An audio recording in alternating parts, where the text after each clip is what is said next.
La lecture pour ce matin se trouve dans l'évangile de Luc.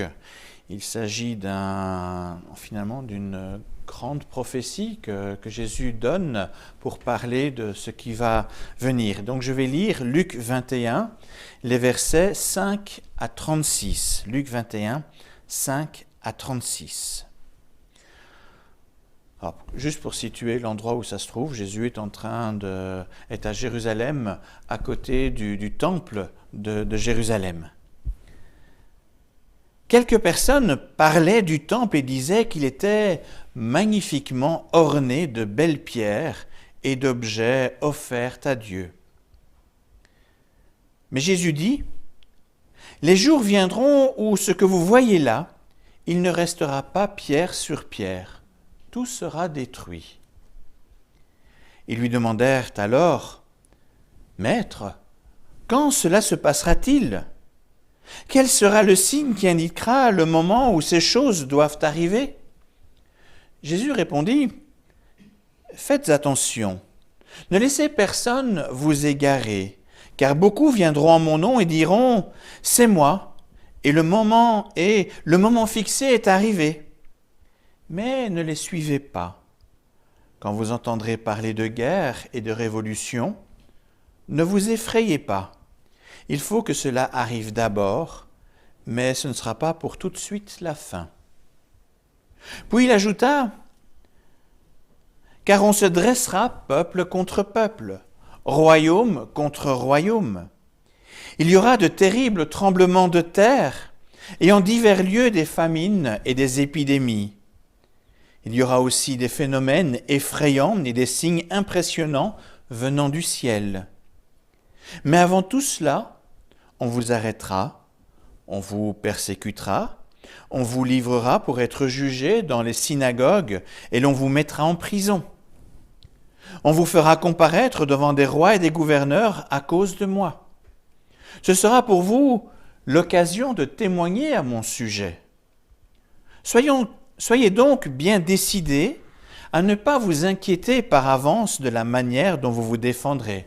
Je vous donnerai moi-même des paroles et une sagesse telle qu'aucun de vos adversaires ne pourra leur résister et les contredire. Vous serez livrés même par vos parents, vos frères, vos sœurs, votre famille, vos amis. On fera condamner à mort plusieurs d'entre vous. Tout le monde vous détestera à cause de moi. Mais pas un cheveu de votre tête ne sera perdu. Tenez bon, c'est par votre persévérance que vous sauverez votre vie. Quand vous verrez Jérusalem encerclée par des armées, vous saurez à ce moment-là qu'elle sera bientôt détruite. Alors ceux qui seront en Judée, qu'ils s'enfuient vers les montagnes. Ceux qui seront à l'intérieur de Jérusalem, qu'ils s'éloignent. Et ceux qui sont dans les campagnes, qu'ils n'entrent pas dans la ville. Car ce seront les jours du jugement, où s'accomplira tout ce que déclarent les Écritures. Quel malheur ce sera pour les femmes enceintes, pour celles qui allaitent en ces jours-là. Car il y aura une grande détresse dans le pays, et la colère de Dieu se manifestera contre ce peuple. Ils seront tués par l'épée, ils seront emmenés prisonniers parmi tous les peuples, et des peuples piétineront Jérusalem jusqu'à ce que le temps qui leur est accordé soit écoulé.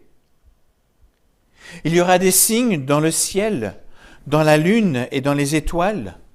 Sur la terre, les populations seront dans l'angoisse, rendues inquiètes par le bruit violent de la mer et des vagues. Certains mourront de frayeur en pensant à ce qui devra survenir sur la terre, car les puissances des cieux seront ébranlées. Alors, on verra le Fils de l'homme venir dans une nuée, dans toute sa puissance et sa gloire.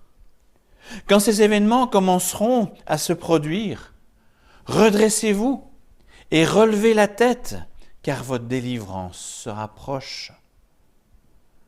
Puis Jésus leur dit cette parabole, « Regardez le figuier et tous les autres arbres.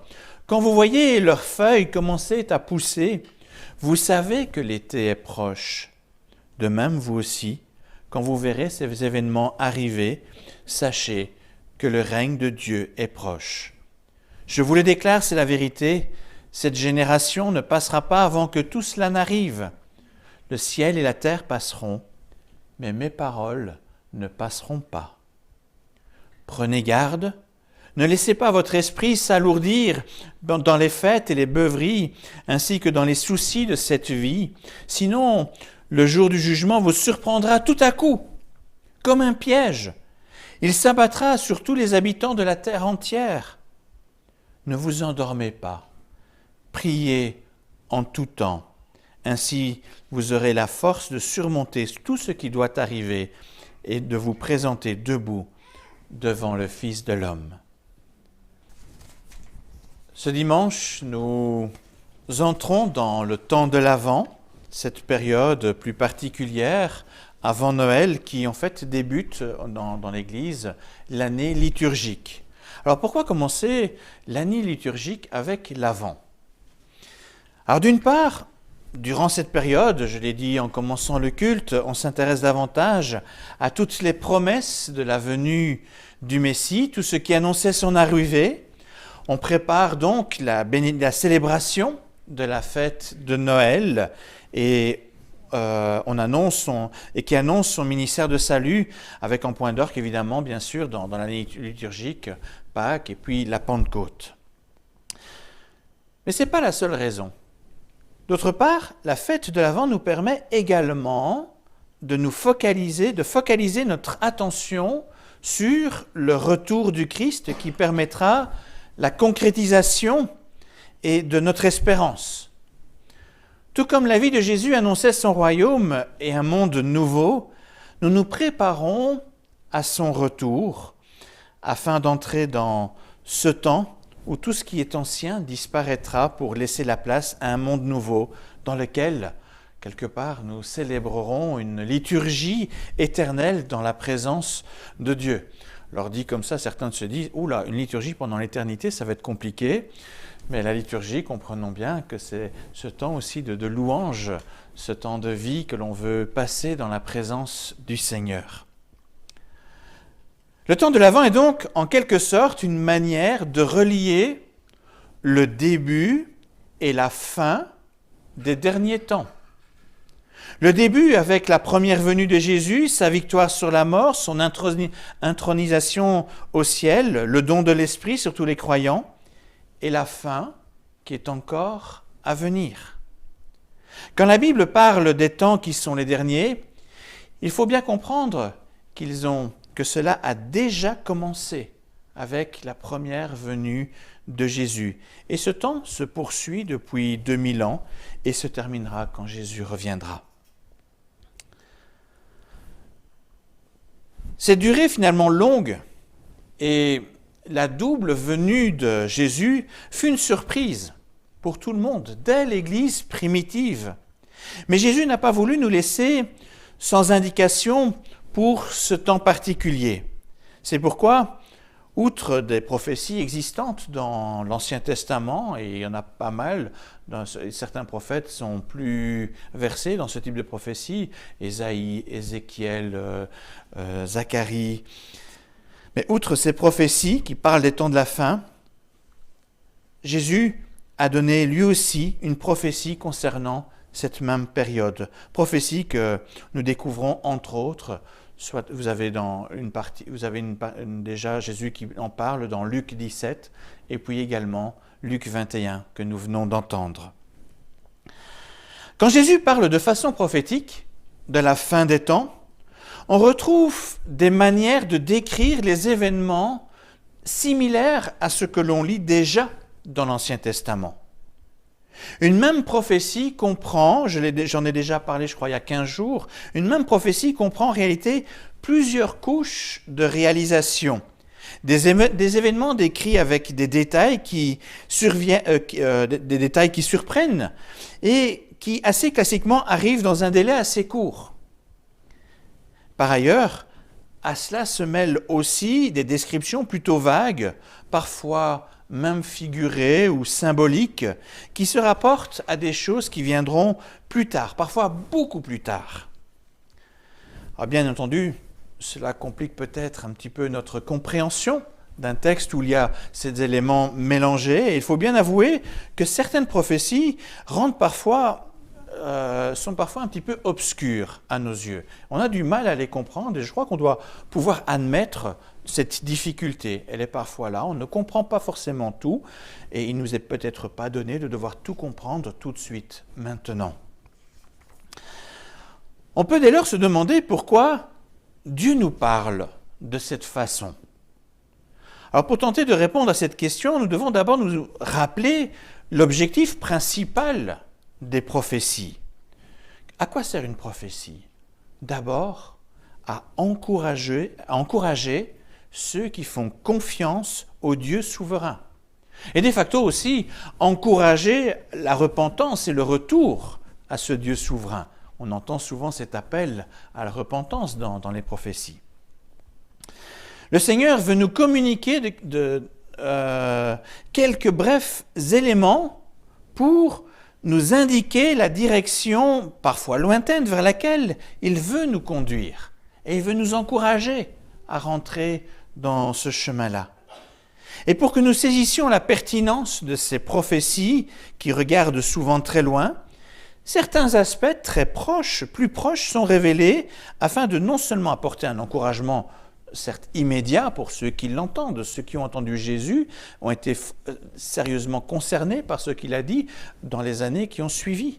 Donc Jésus peut encourager, les prophètes peuvent encourager les auditeurs immédiats, mais c'est aussi une manière d'authentifier les autres paroles qui évoquent des temps plus lointains. Il va donner un élément, des choses vont se passer rapidement et ça va nous dire, tiens, ce qu'il parle pour longtemps, c'est aussi valable, puisque ce qu'on a vu pour le court temps s'est réalisé. Et c'est bien ce qui se constate dans les paroles de Jésus que je vous propose à présent de considérer un peu plus attentivement. Alors à l'écoute de la prophétie de Jésus en Luc 21, et avec le recul que nous avons, nous nous rendons assez vite compte que Jésus mêle donc des événements à la fois proches de lui, mais à la fois lointains. La difficulté qui persiste malgré tout est le sens que Jésus met dans les mots « bientôt » ou « proche » ou quand il va dire « cette génération ne passera pas, que cela arrivera ». Évidemment, ça nous surprend quand même. Quand il parle de quelque chose de proche, il entend probablement un ensemble de choses qui forment un tout et dont le début est effectivement proche. J'ai dit, les temps de la fin ont commencé avec Jésus. Le début, le proche, il est là, déjà du temps de Jésus. Et le lointain n'est pas encore arrivé. Donc on peut avoir effectivement le proche qui est déjà là, mais pas forcément une finale toute proche. Mais comme tout forme un ensemble, mais la présentation des éléments dans la prophétie n'est pas forcément chronologique. Ça se mêle, et nous on a tendance à présenter les choses dans l'ordre du temps. Notre culture à nous pousse souvent à prendre le temps comme élément structurant. Mais ce n'était pas forcément le cas de ces textes, de ces prophéties. Ça se mélange. Alors, je ne vais pas trop m'investir dans tous les détails de tout ce qui est dit au chapitre 21. Toutefois, je vous propose de donner quelques éléments qui nous aideront à aller plus vite à l'essentiel, sans nous perdre dans certaines spéculations hasardeuses. Il n'est pas trop difficile de constater que certaines déclarations prophétiques concernent des temps proches du temps de Jésus. C'est d'ailleurs ce qui donnera du crédit, donc, je l'ai dit, à l'ensemble de sa prophétie. C'est par exemple le cas de l'annonce de la destruction du temple et de la ville de Jérusalem. Dans cette partie de la prophétie, on entend des détails assez précis qui touchent quand même. On parle de la manière dont les gens, ce qu'il va arriver, le nombre de morts. C'est assez surprenant. Et quand nous lisons les écrits de l'historien Joseph Flavius, il rapporte effectivement la destruction du temple en l'an 70. Donc, on n'est pas très loin après Jésus, et avec des détails parfois qui sont assez surprenants. Il est annoncé pas mal de morts. Bon, Joseph Flavius avait tendance à exagérer les choses, mais tout de même, il y a des éléments qui frappent en comparant les deux choses. Donc on se rend compte que les prédictions de Jésus étaient très pertinentes. Alors, outre ces éléments très précis, Jésus profite aussi de l'occasion pour parler de sa propre personne. Il fait partie de la prophétie. Sa venue elle-même est un élément qu'il annonce, qui est aussi de la fin des temps. Sa venue, donc, est un élément clé de la fin des temps, une réalisation en cours. Et si on étudie le texte en profondeur, on se rend compte que Jésus utilise les mêmes images, le même vocabulaire que certains passages prophétiques. Et tout particulièrement, vous pourriez aller lire Daniel 7, 13 et 14, et mettez ça en comparaison avec une partie de Luc 21. Vous allez voir, il y a des mots tout à fait semblables qui apparaissent. Ainsi, il faut bien se rendre compte que pour l'auditeur, qui a quand même cette connaissance des textes anciens, des prophètes, et ce lecteur attentif de l'époque de Jésus, il y a un lien qui va s'établir dans sa tête par rapport aux prophéties passées et sur ce qui est en train de se passer dans la personne de Jésus. Je pense bien entendu à sa mort, sa résurrection et son ascension qui arrivent dans les chapitres qui suivent de l'Évangile. Par ailleurs, Jésus évoque aussi le temps des persécutions des chrétiens et de l'implication des nations. Là, j'entends très souvent des gens qui disent « Oui, les chrétiens sont de plus en plus persécutés aujourd'hui ». Je ne dis pas qu'il n'y a pas des soucis aujourd'hui, mais il faut comprendre que Jésus, là, parle d'abord à des auditeurs du 1er siècle qui vont vivre des persécutions assez fortes dans l'Empire romain. C'est à eux d'abord qu'il s'adresse. Donc, il s'adresse aux chrétiens de l'Église primitive qui s'étend parmi les nations depuis la Pentecôte. Et les persécutions chrétiennes furent rapidement, pour eux, une réalité dans l'Empire romain du 1er siècle. Et c'est avant tout à ces persécutions que fait référence la prophétie de Jésus. Voilà donc déjà 3 points qui arrivent finalement assez vite dans l'histoire par rapport à ce que Jésus dit à ses disciples et aux gens qui l'écoutent. Pourtant, au milieu de tous ces éléments assez proches de Jésus, on entend aussi d'autres éléments dans la prophétie, en des termes là nettement plus vagues, des signes dans le ciel et sur la terre, des catastrophes naturelles, des épidémies, et finalement le temps du jugement final avec le retour du Fils de l'homme. Là, il reprend vraiment les paroles de Daniel qui avait pris cette expression-là. Alors, devant cette énumération, nous devons toutefois rester prudents pour plusieurs raisons. Il ne faut pas aller trop vite, tirer des conclusions trop rapides. Premièrement, Jésus n'hésite pas du tout à employer des images symboliques d'une littérature de type apocalyptique. Elle existait à l'époque. Il n'y a pas que l'Apocalypse de Jean, il y avait déjà, vous pouvez déjà lire dans les prophètes, l'Apocalypse de Jean va tirer ses images des écrits des prophètes de l'Ancien Testament. Et donc il y a beaucoup un côté très symbolique dans ces écrits. Donc Jésus n'hésite pas à utiliser ces images symboliques. Pour les signes en lien avec les astres, on dit il y aura des signes dans le ciel, dans les astres, sur le soleil, la lune, etc., les étoiles. On retrouve en fait cette image aussi dans d'autres textes. Vous pouvez aller voir dans Ésaïe, vous pouvez aller voir Ézéchiel. Un autre texte très intéressant où on en parle de façon plus détaillée, Joël, le livre de Joël. Donc ce n'est pas nouveau, et Jésus là ne fait que répéter ce qui est déjà dit par le passé. Alors, justement, ce fameux passage de Joël, c'est Joël, chapitre 3, les versets 1 à 5. C'est ce passage qui est cité par Pierre le jour de la Pentecôte.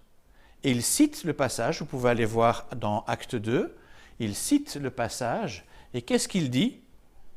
Tout cela est arrivé. Tiens, c'est étonnant, il parle des signes dans le ciel, etc. Alors on peut se demander pourquoi. Qu'est-ce qui fait que Pierre est capable de dire « ça s'est passé » Soit il veut parler d'une façon symbolique. Vous savez, quand nous aussi on a des expressions « Ouh là, le ciel m'est tombé sur la tête ». Est-ce que le ciel nous tombe sur la tête? Le ciel ne nous tombe pas littéralement sur la tête. Non, c'est une façon de dire il y a quelque chose quand même de lourd qui, quelque part, qui m'arrive. C'est une expression qu'on utilise. C'est une forme un langage un peu symbolique. Alors, il est possible, voilà, qu'on est dans ce langage. Il s'est passé des choses catastrophiques. La mort de Jésus, ça devait être quelque chose qui était extrêmement bouleversant. Puis au moment où Jésus est mort, il y a quand même eu, les évangiles nous en parlent, ce ciel qui s'est fortement assombri et de l'effroi qui est apparu. Est-ce que Pierre évoque cela? C'est possible aussi. On ne sait pas trop. Ça reste quand même, tout cela est assez vague.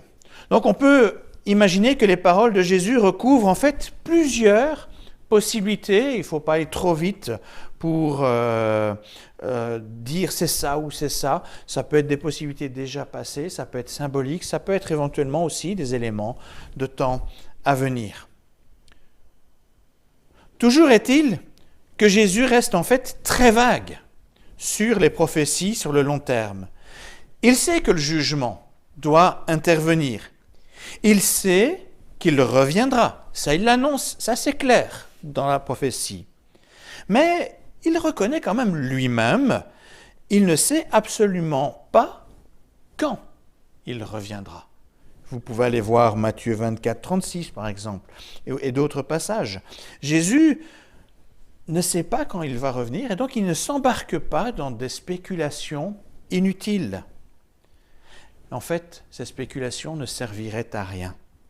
Jésus donne quelques éléments assez vagues qui montrent la direction vers laquelle il nous emmène, l'un ou l'autre panneau indicateur pour confirmer que nous sommes dans la bonne direction, dans le temps, mais c'est tout, il ne va pas plus loin, et c'est en réalité suffisant pour le croyant. Nous n'avons pas besoin d'en savoir davantage.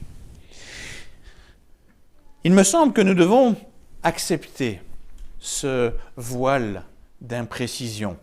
Peut-être qu'il nous dérange, on voudrait toujours tout savoir, mais est-ce vraiment utile? Est-ce vraiment sain? Si Jésus a jugé bon de ne pas en dire davantage, c'est qu'à mon avis, ce n'était pas nécessaire. Trop de chrétiens tentent de discerner dans les moindres détails de l'actualité des signes de la fin des temps. Est-ce que nous serions plus grands que Jésus pour connaître le temps de son retour? Cette recherche, me semble-t-il, est malsaine et elle ne mène à rien de bon. Cette recherche ne date malheureusement pas d'aujourd'hui. Elle a déjà, on en voit des traces, elle a déjà existé elle a existé à toute époque et depuis la prophétie de Jésus. Et on voit que déjà des chrétiens de Thessalonique spéculaient à ce sujet. Et pour remettre de l'ordre dans cette Église et clore quelque part cette discussion inutile par rapport à ces éléments de la fin, l'apôtre Paul leur rappelle ceci dans leur lettre. Pour ce qui est des temps et des moments, vous n'avez pas besoin, frères et sœurs, qu'on vous en écrive, car vous le savez bien vous-même que le jour du Seigneur viendra comme un voleur dans la nuit. On a beau avoir toutes les spéculations qu'on veut, on ne connaîtra pas le moment et quelque part ce sera toujours une surprise. Jésus n'a pas jugé de nous donner des détails, mais il a bien en vue, en donnant sa prophétie, un double objectif. Encourager les fidèles et les appeler à la vigilance. Et je pense que c'est le sujet principal de son texte. Si on doit vraiment se focaliser sur quelque chose, c'est sur cet encouragement et cet appel à la vigilance. Alors je vous propose de voir ces deux points dans la suite. Alors que ce soit de façon symbolique ou avec une description assez vague, une chose est certaine, Jésus a un message pour les croyants. Le monde que nous connaissons n'est pas infini. Il se passera des choses difficiles à vivre. Il nous prévient. Toutefois, Dieu reste souverain et son amour pour les siens reste toujours aussi vif. C'est ça que Jésus veut nous dire en nous parlant de sa prophétie. Le monde connaîtra des catastrophes qui engendreront des peurs, de l'effroi au point que le cœur de certains ne tiendra pas. Le grand problème du monde déchu est justement de croire qu'il peut survivre sans Dieu. Or, quand il prend conscience qu'il ne peut contrôler ce qui lui arrive, il prend peur. Et sa vulnérabilité, il prend peur de sa vulnérabilité devant son insignifiance. Mais de son côté, Jésus veut encourager les chrétiens à ne pas paniquer, comme le monde peut paniquer par rapport à cela. Dieu est et il reste souverain. Le simple fait qu'il soit capable de nous parler de cet avenir, de nous parler de ce qui arrivera, montre bien qu'il a l'histoire entre ses mains et qu'il est souverain. Certes, le monde avance petit à petit vers le temps du jugement. Le chrétien peut le constater sans toutefois redouter ce jour, puisqu'il connaît déjà le salut offert en Christ. Les difficultés rencontrées sont dès lors un rappel du jugement à venir pour les uns et de la délivrance pour les autres, de la délivrance à venir. Ainsi, sûrement que le temple de Jérusalem a été détruit, nous avons la certitude que Jésus reviendra reprendre les siens. Et contrairement au monde, le chrétien, lui, connaît la suite. Il sait qu'il y a quelque chose derrière. Il n'a pas à avoir peur des bouleversements qui peuvent arriver. Et Jésus veut nous encourager en nous le rappelant. La pandémie que nous vivons actuellement nous rappelle aussi ces choses. Il suffit que l'on mentionne l'apparition d'un nouveau variant pour voir les bourses dévisser. C'est ce qu'on pouvait lire dans le journal de cette semaine. Je ne sais pas si vous lisez le même journal que moi, mais il y avait un article qui disait ça. On a peur. C'est une manifestation en fait très concrète de la crainte vraiment palpable qui existe autour de nous. On se rend compte qu'on ne maîtrise pas et on a peur, on panique. Ce monde pense pouvoir tout contrôler, tout d'un coup, là, il se rend compte que ce n'est pas le cas. Et la peur s'installe. Il est vrai que la pandémie fait des dégâts qui touchent tout le monde. Cependant, l'essentiel pour le chrétien demeure. Ce qui est promis, son salut, ne change pas parce qu'il y a une pandémie. Là où il va, ça ne change pas parce qu'il y a une pandémie. Il sait que Dieu veille sur lui. Il a cette promesse du salut au-delà de la vie terrestre, même si cette vie lui était ôtée. Dans sa souveraineté, Dieu y veille. Le monde est certes bien secoué en ce moment, mais comme les bourgeons du figuier annoncent que la saison est proche, sachons aussi nous rappeler dans ces événements que le jour du retour du Christ s'approche lui aussi, et que le moment de notre salut sera là quand il reviendra. C'est pourquoi, pour terminer cette partie prophétique, Jésus lance un appel à ses auditeurs. Une exhortation qui se résume en 2 mots. Veillez et priez. Et je souhaite donc terminer cette prédication expliquant quelques aspects pratiques de cette exhortation de Jésus reprise en fait ailleurs, également dans le Nouveau Testament. Veillez et priez. Premièrement, nous pouvons prier afin que Dieu nous accorde la paix dans le cœur, malgré les bouleversements qui perturbent le monde et les persécutions qui peuvent toucher les chrétiens à toute époque. Quand l'évangéliste Luc a mis par écrit son évangile de Jésus, des chrétiens avaient déjà perdu de la vie à cause de la foi. On peut penser entre autres à Étienne. Les guerres, les catastrophes, les persécutions engendrent bien sûr des décès, y compris chez les chrétiens. Cependant, une chose demeure. Jésus a dit que ces paroles ne passeront pas. Cela signifie que toutes les promesses qu'il a données, toutes les promesses de vie éternelle données aux enfants de Dieu sont certaines. Il peut arriver beaucoup de choses, mais cette promesse de salut ne nous sera jamais enlevée. Et ça peut nous encourager, malgré les turbulences. Quoi qu'il arrive, nous pouvons avancer dans la paix, car notre sort final n'est pas dans ce monde, il est dans les mains de Dieu. Prions donc le Seigneur qui nous donne la paix, qui accompagne toutes les promesses qu'il nous donne. Deuxièmement, prions sans relâche afin que Dieu nous donne la persévérance dans l'épreuve, à l'image de Job. Ce qui se passe autour de nous, et même dans notre propre corps, peut sérieusement nous secouer. L'apôtre Pierre l'a amèrement expérimenté quand il a vu Jésus emmené pour être crucifié et qu'il l'a renié. Il a été sérieusement secoué, il a un peu perdu pied à ce moment-là. Il sait comme nous sommes faibles et que l'ennemi invisible peut nous décourager. C'est pourquoi il nous écrit ceci, afin justement de nous encourager, de nous appeler à cette vigilance. Soyez sobres, veillez.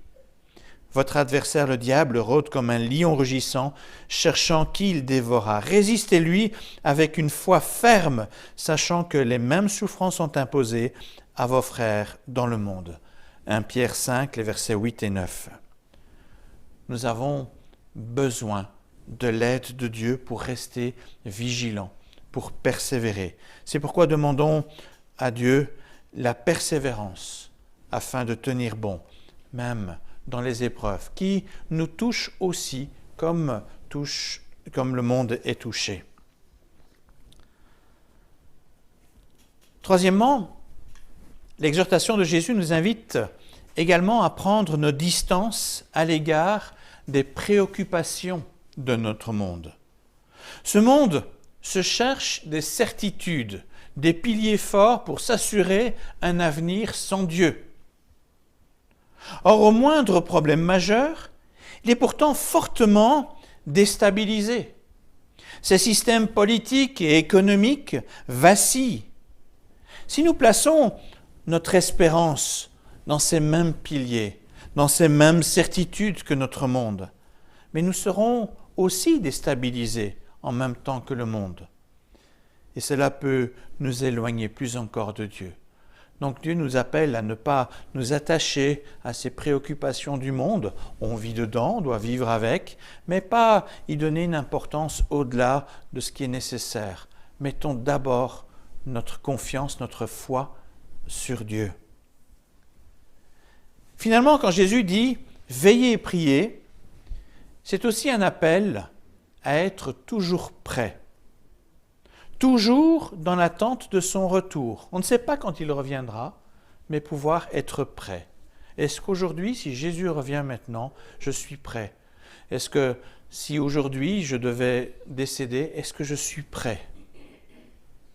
Malgré le vernis, parfois évangélique, j'aime pas utiliser le mot comme ça, mais sous des allures un petit peu spirituelles que certains mettent, il y a des gens qui s'amusent dans des spéculations sur la question de la fin des temps. Ah, il va se passer ça, on examine les choses, on essaye de donner des éléments. Mais je me demande si cette manière de faire ne trahit pas parfois quand même le fait de vouloir se dire « Ah non, c'est pas pour tout de suite, c'est pas maintenant que je dois être prêt.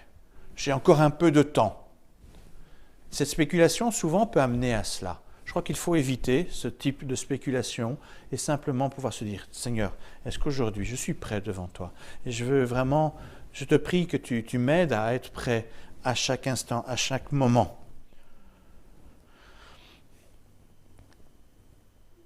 Nous avons peut-être à remettre des choses en ordre dans notre vie, mais ce qui est clair, c'est que personne ne sait quand il reviendra, quand Jésus reviendra, mais nous avons la certitude qu'il reviendra. Et à ce moment-là, si nous ne sommes pas prêts, il sera trop tard. C'est peut-être demain, c'est peut-être dans de nombreuses générations, mais l'important est de continuer à vivre chaque jour, mais en restant prêt. Alors en conclusion, je rappellerai seulement le but de Jésus en nous confiant cette prophétie dans Luc 21. Nous encourager dans les épreuves et nous exhorter à rester fidèles et persévérants jusqu'à son retour. Nous ne savons pas tout, nous ne comprenons pas tout, Et ce n'est pas parce que nous sommes chrétiens animés par l'Esprit que nous avons obligatoirement la connaissance de tout. C'est pas, non, il y a des moments, on doit pouvoir admettre, on ne comprend pas tout, on ne connaît pas tout. Mais une chose est certaine, le jugement et le salut annoncés par la parole de Dieu se réaliseront quand Christ reviendra. Amen.